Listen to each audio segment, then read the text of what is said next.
Okay guys, good morning. Bob and Joe is here. Bob is there.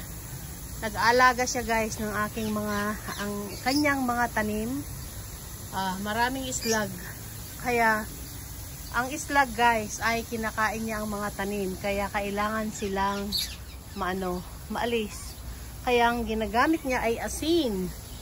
Asin guys, binubudbura ng asin. Gusto ko lang i-flex sa inyo guys ang aming mahiwagang apple. Ayan po. Ang apple namin ay ang daming siyang bunga ngayon. Hitik na hitik. Ayan, I will update you guys kung kailan namin i-harvest ang mga ito. At dragon fruit, wala pa naman sign na siya ay mamumulaklak. Ayan, malago na ang aming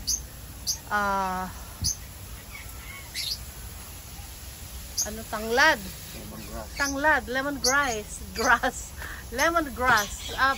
Bakit ang ating malunggay ay ganyan ang itsura? Parang hindi healthy. Siguro kailangan putulan ng konti. Ha?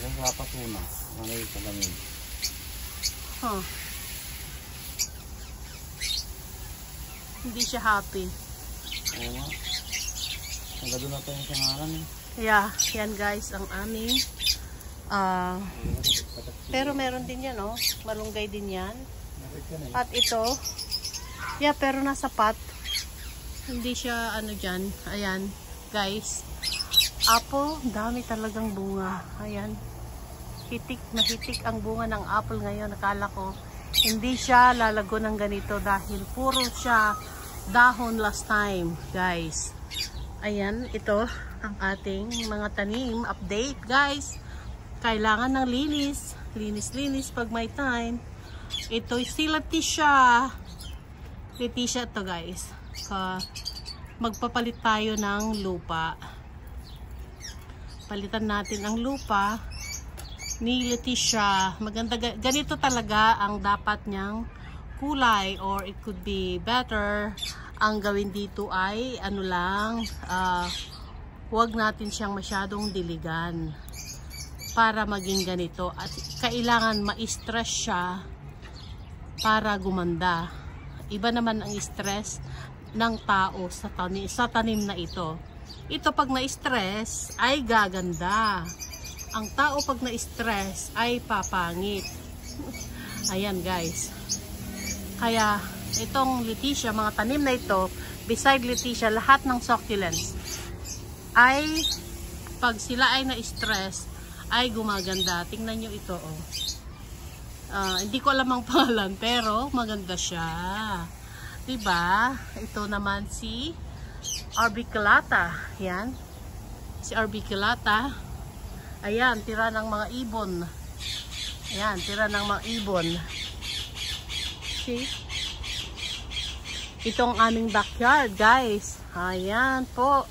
Malalaki na ang aming dragon fruit. Hopefully na magbibigay sila ng bunga this year. Ayan yung aming pot doon na tinataniman ng saluyot at marunggay. Ano ba yun? Marunggay at ampalaya. Ayun. Ayan nakapat lang ang aming mga dragon fruit. Ayan. Ito naman, di ko alam yan kung anong klaseng citrus yan. At may ibon na malaki doon Ayan fake yun guys, hindi totoo. It's not real. Pero ito, yung aming talbos ng kamote. Nag-harvest na si Javi kahapon. Yan ang kinain namin. Ito. Ayan. At ayan ang aming kabesa de torco. Tinanim namin ng asawa ko last year. Bakit ba lagi akong kasama sa pagtatanim? Hindi naman ako kasama. Nakikiosyoso lang guys. Ayan, naputol na ang bayabas at para siya ay lumago at gaganda ang bunga, lalaki. Magpapanibago siyang branches. Kagaya nito, malaki ang ano nito. Bakit naman anong nangyari dito? Bakit ganyan? Yan oh. Ayan guys. Gusto ko lang din i-share ang aming mga natitirang ibon na nandito. These are breeder birds. Ayan, may mga ito. They are Indian ringneck guys. May ano doon, African gray. Ito ay Indian ringneck. Itong mga ito. Ayan oh, sila. Oh. Hi guys. Na ilan ano? 3, 4, 4, 5, 6. 6 na breeder ang naiwan. At meron pa ditong 2 eclectus magpares guys. Ayan, eclectus, the green and the red. At ito na guys, yung iba naming breed na Indian ringneck. Yung iba ay nabenta na guys. Kaya ito na ulit yung iba. Ayan oh, may naiwan pang 2, 4, 5. Yan, 5. Ay, 6 yata. 6. Yan guys, ang aking update. Ayan, mayroon pang African lovebird dyan na naglabing-labing. May mga ano na sila. Ito din. Ayan, mayroon ditong Myna. Hello! How are you doing guys? I hope we are having babies already. Ang Myna, a pair yan guys. Mag-asawa. Ayan, hindi ko alam ko. Ha? Talo what? Yan guys, ang mga ibon natin. Yeah, talo. Kasi mag-ano kasi ako guys. Riripat ako. At saka meron ding dito. Ang cute na lovebirds. Ayan oh. Pair. Ang ganda ng kulay. Beautiful colors. At saka ito, stress ito. Dahil, ayan oh. Nabibreed sila. Stress si eclectus dito. At meron ding itong, mayroon pa parang breeder ito. So pang 7 ito na breeder namin. At ito guys, napakalaki niya. May asawa siya na nandoon sa loob ng... Ay! Sakit sa tenga ang kanyang boses. Ayan po. Aray. Ito, ang aming kalamansi na nagbibigay sa amin ng supply all year round. Ayan ang kalamansi. Guys, yan ang kalamansi namin. Oh, kikita nyo. Ito ang aming backyard. Medyo busy siya pero ano guys, functional and productive ang aming backyard. Ang aking bougainvillea nandyan. Ayan po ang aming tanim dito sa backyard. Ayan, tira-tira yan ng mga ibon. Ayan oh, kaya nakapakip siya ng net dahil nauuna ang ibon sa amin.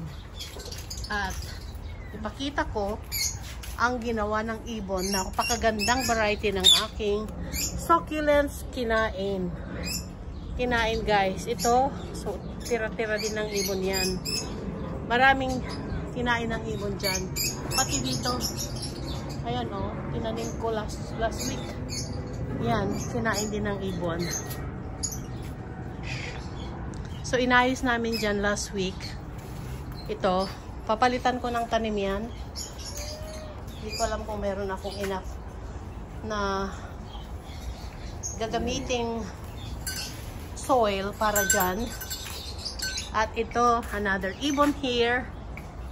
Ayan po. Si Whitey, of course, naglalandi. At meron tayong another dragon fruit, 2 ang dragon fruit dito na nakatanim sa lupa. At meron din tayong epidendrium dito, magandang bulaklak. Ayan guys, yan ang mga tanim na, yan oh, ano galing yan dito, yan ganon, galing dito sa tanim na ito. Yan oh, dyan. Isang ano lang yan last time. Ayan, dami nang na-propagate from that plant. Kaya, maganda ang mag-nursery kung meron kang space. Mabebenta yan, mga yan guys. Maganda ang mag-business sa mga tanim.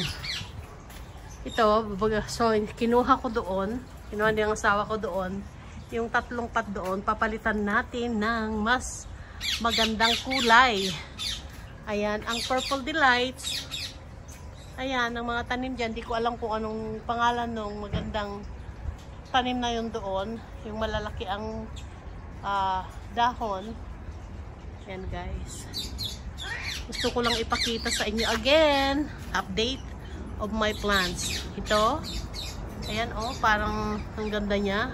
Muntik kong tinapon guys dahil ang asawa ko ayaw magtapon ng mga buhay na, sabi niya, pinubuhay mo pero pinapatay mo rin, sabi niya sa akin. Kaya pinabayaan lang namin siya at naging ganyan. Ang ganda ng outcome. Ayan guys. So, ito na ngayon. Ito, konti lang ito nung tinanim ko dito. Isang ano lang yan. Pero may ano dito, alisin natin. Yung tumubo dito na mga damo. Kasi kung dadami yan, mahirap nang alisin. Baka mamamatay yung ating tanim kung hindi natin alisin ang damo dyan. Ayan. Ayan. To take out the roots. Para, ayan. Alisin natin ang mga damo. Kailangan din nila ng usap-usap dito sa ating mga tanim para sila ay parang tao din na kailangan nila ng may nagsasalita dito, kumakanta para sila ay malusog. Ayan guys. Ayan, aalisin natin yung mga yan. Ayan, meron pa. Ay, hindi na alis yung kanyang roots. Maano kasi, masukal na kaya hindi na mahirap nang alisin.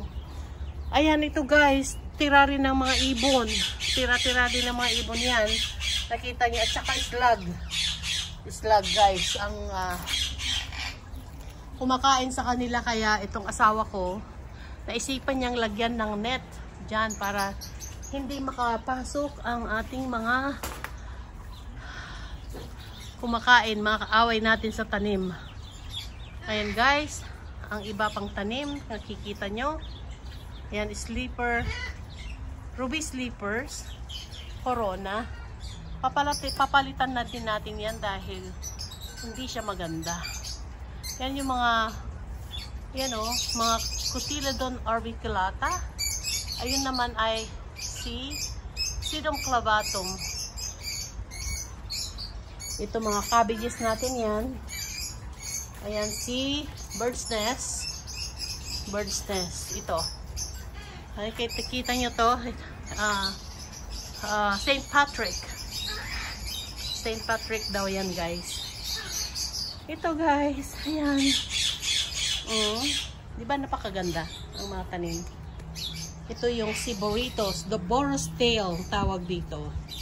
Or burritos yung tawag ng iba. O yan o, tumutubo pala ito.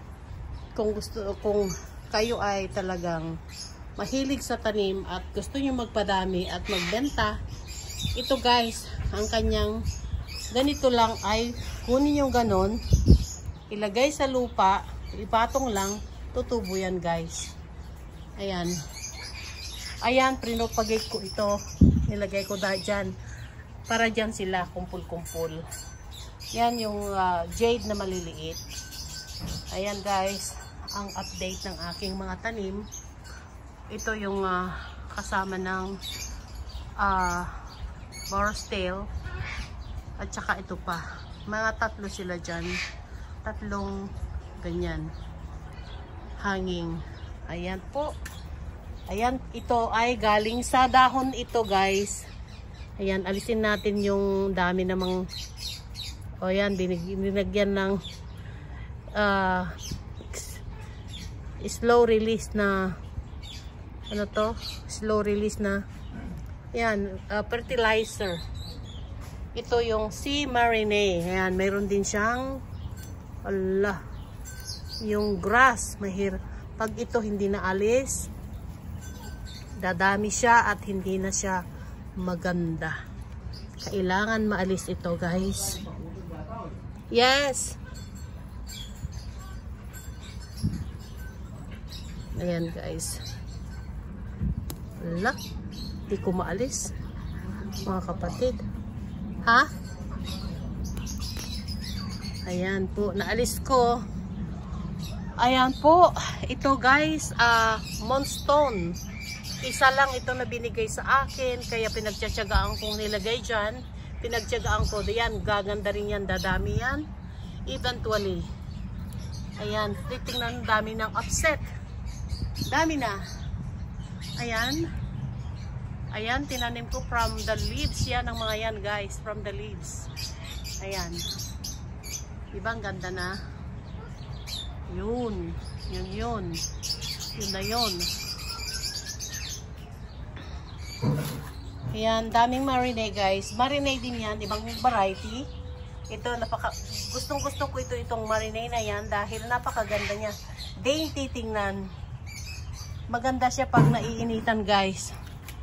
Ang sun ang nagpapaganda sa kanila, exposure. Sun exposure. Ayan, see? Necklace. Ayan po. Ayan, maraming ano dyan, kailangan linisan. Kailangan na nabawas-bawasan na namin ng konti, guys. Marami kaming inalis ng asawa ko. Ayan po ang mga replanting namin. Ayan. I just wanna show you guys ang mga magaganda naming tanim. Ayan, guys. Actually, kailangan ko magtanim ng iba pa dahil nag-promise ako kay doktora. Nabibigyan ko siya, guys, dahil hihingi tayo ng prescription ng aking gamot. Gamot.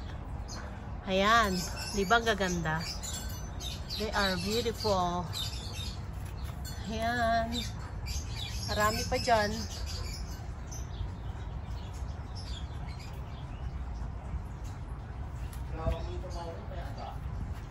Yeah, ikat mo alagijik kwa. Ipapamigay ko yung mga tanim na iba, guys, na cut namin dyan. Bibigay ko bukas. Ayan po ang aking tinanim from the leaves. Leaves lahat yan, guys. Galing sa mga dahon. Ayan lah. Dahon yan, guys. Galing lang sa dahon. Diba? Kaganda. Papakita ko yung ginagawa ng aking asawa. Sorry, guys. Ayun,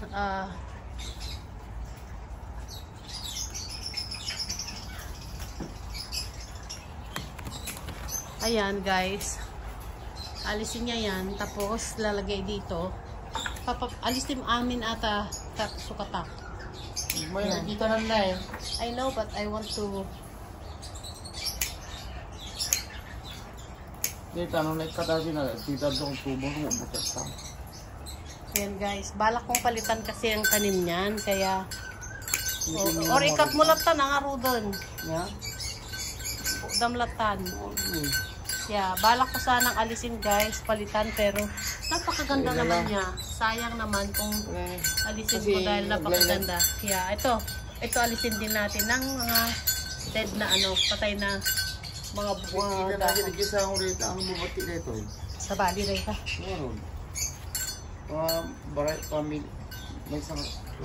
Yeah. So, ayun, guys, ang aking update ng aking mga tanim. At, yeah. Ayan. At to ang isang tanim namin dito na dragon fruit. At ito, guys. Ayan, isa rin ito. Napakaganda. Ayan po. Yes, I'll give tomorrow.